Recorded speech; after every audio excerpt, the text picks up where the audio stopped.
இது part 2. So part 1 யார் யார் பார்க்கலையோ என்னோட சேனல்லையும் இருக்கும், இல்லை டிக்டாக்லேருந்து பார்க்குறீங்கன்னா கீழே பிளேலிஸ்ட்லேயும் இருக்கும், பாருங்க.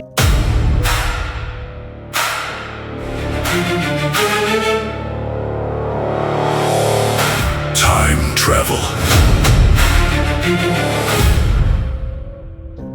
ஹாய் அனைவருக்கும் வணக்கம். Hope you guys doing good. நான் திவ்யா குமாரன். நம்மளோட டைம் ட்ராவல் சீரீஸில் ஒவ்வொரு எபிசோட்டும் ஒவ்வொரு இயர்க்கு ட்ராவல் பண்ணி அந்த இயரில் நடந்த கிரைம் ஸ்டோரி, ஹாரர் ஸ்டோரி அந்த மாதிரி நிறைய பார்த்துக்கிட்டு வரோம்.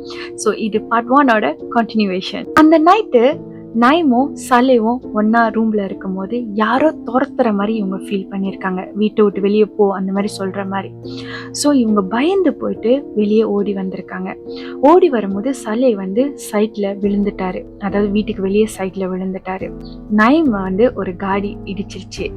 இடிச்சிட்டோன்னே அவர் கீழே விழுந்துட்டோன்னே இன்னொரு காடி வந்து அவரோட காலில் ஏறி போயிருச்சு. ஆனா சலேக்கு புரியாத ஒரு விஷயம் என்னதுன்னா, இவர் விழுந்தது வீட்டுக்கு வெளியே, ஆனா இவங்க எல்லாருமே சலேவை கண்டுபிடிச்சது வீட்டுக்கு பின்னாடி.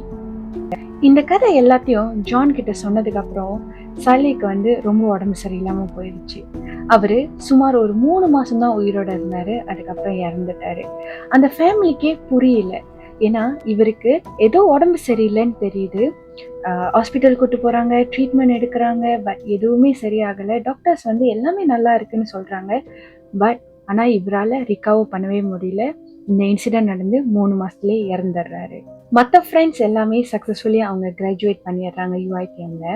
இந்த விஷயத்த ஷேர் பண்ணி முடிக்கும் போது அவர் சொல்ற விஷயம் என்னதுன்னா, அந்த டைம்ல நோக்கியா 3310 ஒன்று இருக்கும் இல்லையா, ஸோ அது வந்து நாங்கள் அந்த வீட்டில் விட்டுட்டு வந்துட்டோம், ஸ்டில் அங்கே தான் இருக்கோம்னு நினைக்கிறோம், யார் தைரியம் இருக்கோ போய் எடுத்துக்கோங்கன்னு சொல்கிறாங்க. பட் இஃப் ஆன மிஸ்டேக்கன் ஸ்டில் அந்த வீடு வந்து அங்கே தான் இருக்கு, ஹாண்டட் ஹவுஸாக தான் கருதப்படுது. பட் இந்த ஸ்டோரி அவர் வந்து சொன்னதுக்கு அப்புறம் நிறைய டாக்குமெண்ட்ரி, அதுக்கப்புறம் யூடியூப் சேனல்ஸில் நிறைய இடத்துல இது வந்து பரவலாக பேசப்பட்டது. இதை வச்சு நிறைய ஷார்ட் ஃபிலிம்ஸ் கூட வெளியாகிருக்கு. இந்த மாதிரி ஒரு வீடு இருந்துச்சுன்னா நீங்கள் தைரியமாக போய் ஸ்டே பண்ணுவீங்களா? அட்லீஸ்ட் தைரியமாக அந்த வீடுக்குள்ளே என்டர் பண்ணுவீங்களா?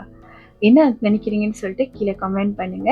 அடுத்த எபிசோட்ல என்ன கதை பேசலான்னு அதையும் கீழே கமெண்ட்ல சொல்லுங்க. தேங்க்யூ.